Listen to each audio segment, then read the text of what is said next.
What's up, guys? Welcome back to my channel. I'm Jess and you're watching Keto Rewind. Today is going to be an exciting day for me because it's week 12, day 84 update since I started my keto transformation. So let's get started.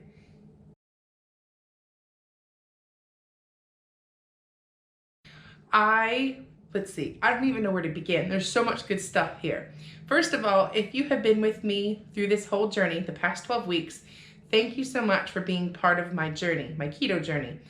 It's so important to have support, and I do appreciate everybody that's been cheering me on, joining me in on this process, and I couldn't have done it without you.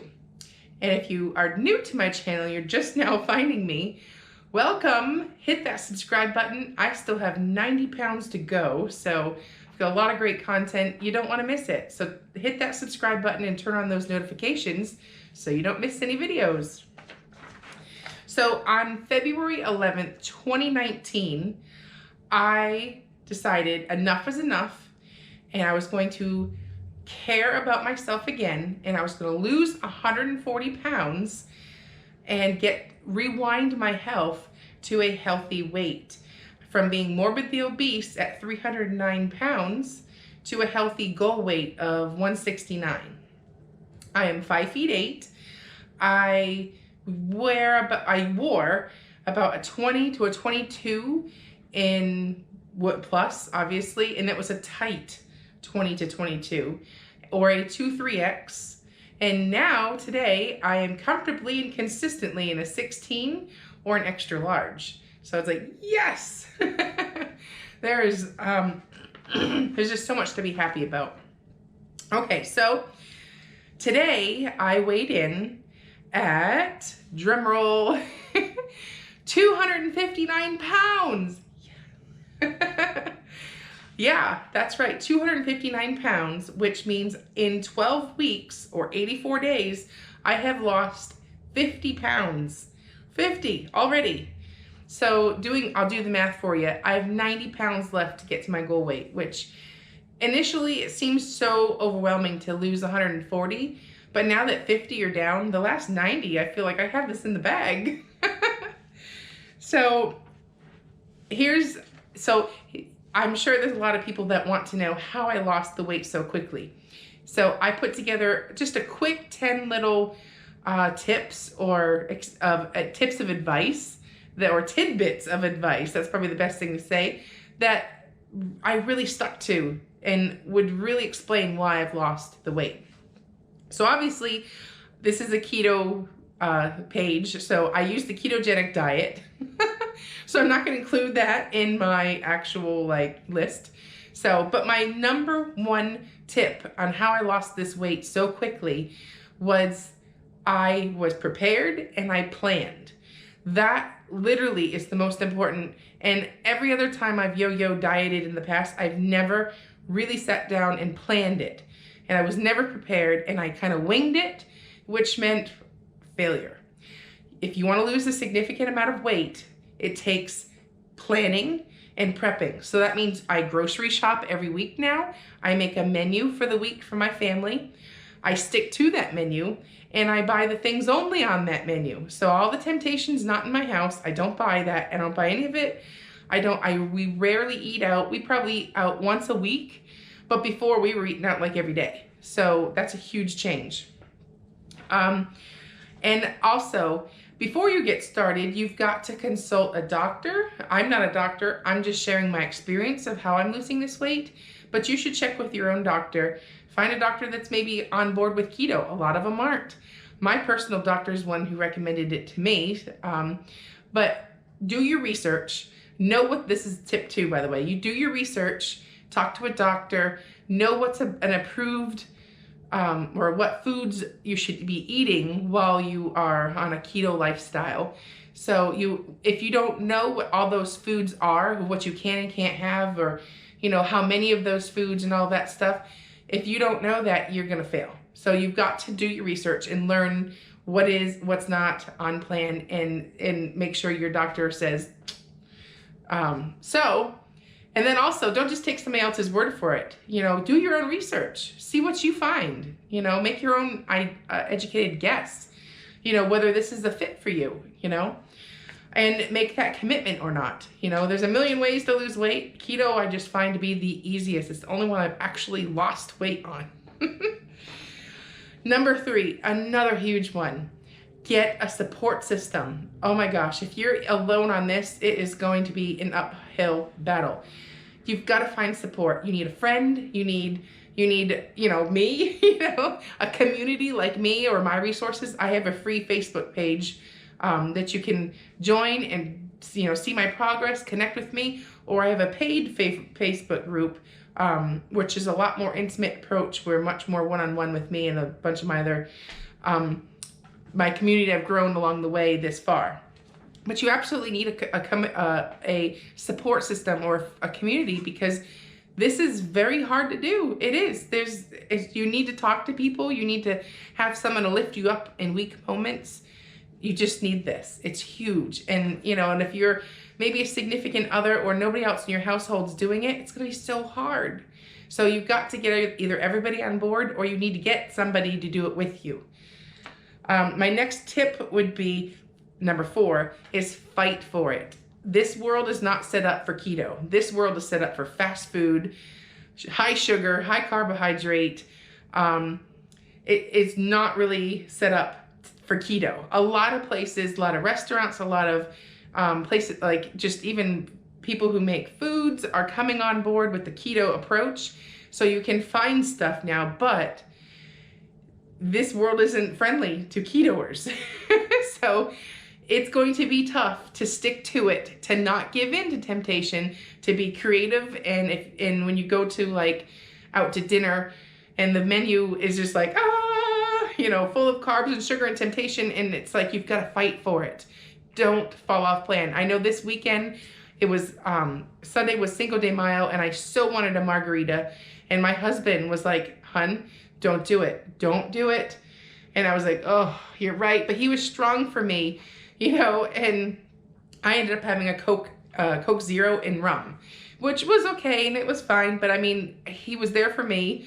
And it was just so tempting because you're out, it's a holiday, everybody's having margaritas. I wanted one too. So even 12 weeks into the journey.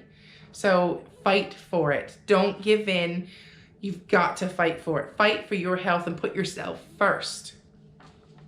My next one, intermittent fasting. Oh my goodness, it's probably one of the main reasons I've lost so much weight. And the main thing is it has helped me, intermittent fasting helps me deal with my emotions. Before, I was an emotional eater and I would just eat my emotions away. I get stressed out, I go eat something. Had a bad day, go have some, you know, fettuccine Alfredo was like my go-to food. You know, like I would totally just use food to cope. So when you're in fasting, intermittent fasting, when you have a fasting window, you will break your fast if you cheat. So when you have stress that happens, which life happens every day, you will never not have life. You can't eat your emotions anymore, or you'll break your fast.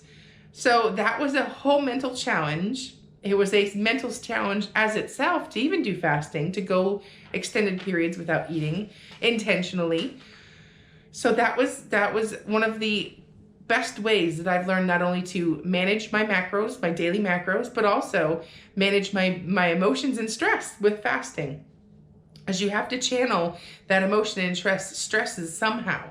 And whether it be exercise or, you know, just walking away for 5 minutes, go getting a glass of water, fasting, but you got to deal with those emotions and find a way to deal with them. So intermittent fasting, there's a whole video on this. Oh my gosh, there's so many ways, there's so many reasons why everybody should be practicing intermittent fasting. So the next one, most obvious, track your macros. I mean, if you don't know how many macros in a day your body needs, how can you lose weight? Plus, what's the percentage? You know, keto, 70% fat, 25% protein, 5% carbohydrates. So you've got to hit those macros every day. You don't have to, like, you can't wing it. You can't have a ton of carbs. Like, those carbs that out fast. Plus, at the end of the day, maybe you didn't eat enough. Maybe you got to add some more. Maybe you're getting towards the end of the day and you don't have any macros left and you got to cut it off, you know? But you have to track your macros, and adding on to that, every 10 to 15 pounds, I readjust my macros because I don't need to be eating at 309 pounds if I weigh 259 because I would exceed those macros. So here's a video here on how to calculate those macros. And that's a huge part. And if you find yourself slowing down or not losing, get back to tracking your macros. It is key. Okay, number 7, ignore the noise and the haters. So many people they have the wrong idea of what keto is. They think you're just eating bacon all day and, whatever. And it's not even what keto is. So there's so many people, they're like, oh my God, how can you live like that forever? And blah, blah. Ignore all the noise. This is your journey. This is how, it's just yours. You can't listen to everybody else's opinion. They don't matter. This is your life. You decide. For me, I just tune it all out, and I will just laugh at them while I keep shrinking and they are still miserable in life, So you've got to tune out that noise and that keto is bad for you or whatever. Talk to your doctor if you're not sure and make the decision for yourself. But I personally, my numbers have all just gone crazy down. I'm all at normal levels, even though I'm still obese. Blood pressure is normal. My sugar, I didn't really have a sugar problem or diabetes. I was lucky in that regard, but it would have been a matter of time before I would eventually get it. But my everything is just normalized now. So ignore the noise, do your own research, make your own decisions. The next one, and this is for you, or you can use it to me like I did. So you take pictures, your before pictures, take your measurements. I personally went into this with the goal of inspiring people to change their life, and I don't mind being public about it because that also helps me if I'm public about it. But I wanted to empower myself with those pictures. So now you see them all the time. I cringed the first time I actually posted them. It was so embarrassing, but now I'm like, I am not that girl anymore. I am like so proud. So I've turned a negative into a positive. Now you can do this too, but you don't have to share them. Just keep them somewhere where you can refer back to them.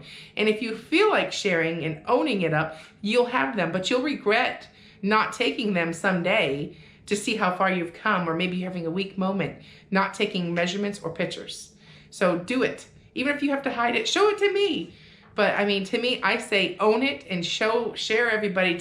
Don't care who knows, you're not that person anymore.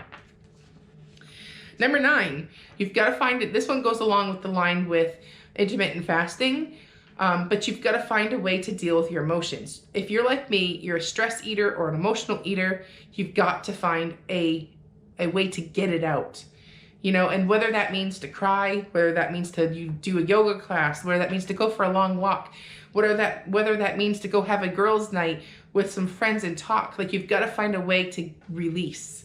You can't hold it all in anymore, and you can't use food because your food is no longer your friend. So I personally, it's like I let everybody know my dirty little secret of how fat I was, and I made this channel and I just used it to release those thoughts that I have every day. But that's how I do it, and I have friends and I have a support system. So you've got to find a way to get rid of that. I go for walks and stuff. That just takes a load of stress off. You never regret a walk, So you got to find a way to release it, because you can't bottle it up and pretend it's okay. It's not okay. Life sucks sometimes. It's okay, So it's okay to admit that and move on. And the last but most important one, trust the process. You don't lose weight the same way you would lose weight on a regular, diet. You lose a bunch at a time. Maybe you go up one, maybe you lose a couple, then you stay that way, then you shoot up and you shoot. It's maddening. Don't look at the scale.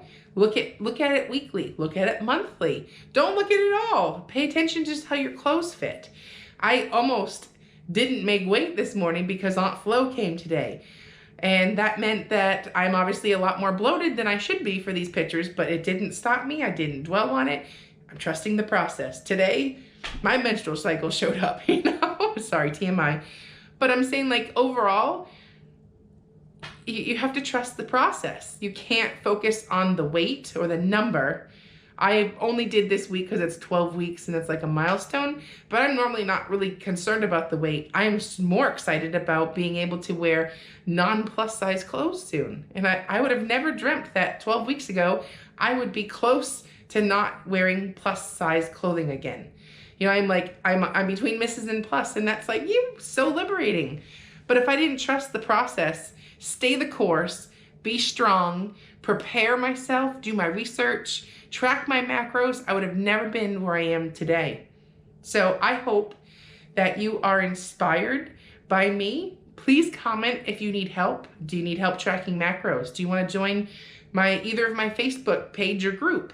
You know, let me help you change your life. You can have this too. Just think about it this way. Look at yourself 3 months from now. Would it be great to be down 50 pounds? Don't you wish you would start today? Don't you wish you would just get back on the wagon if you already are familiar with keto? Let's do this together. So I'm going to show you a bunch of pictures now.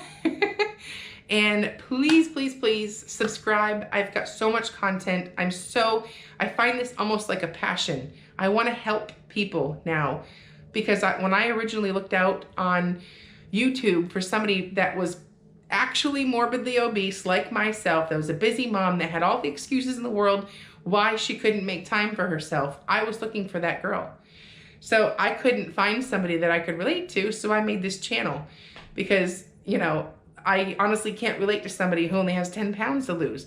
I need to find somebody like me who had a significant amount of weight to lose, that's not afraid to show, you know, the real raw deal here. So I hope that I can inspire you. If I can inspire one person, that makes it that much sweeter when I hit my goal weight. So at this point, I'm 3 months in. Well, I should say that differently. I'm 12 weeks in. 3 months is in a couple of days, so stay tuned for that video. But in 12 weeks, it's incredible the difference, the before and afters. Now, I'm going to show you a picture right here of the shirt, my original shirt that I put on for my before pictures. It now fits me as a dress. Look at that. Isn't that crazy?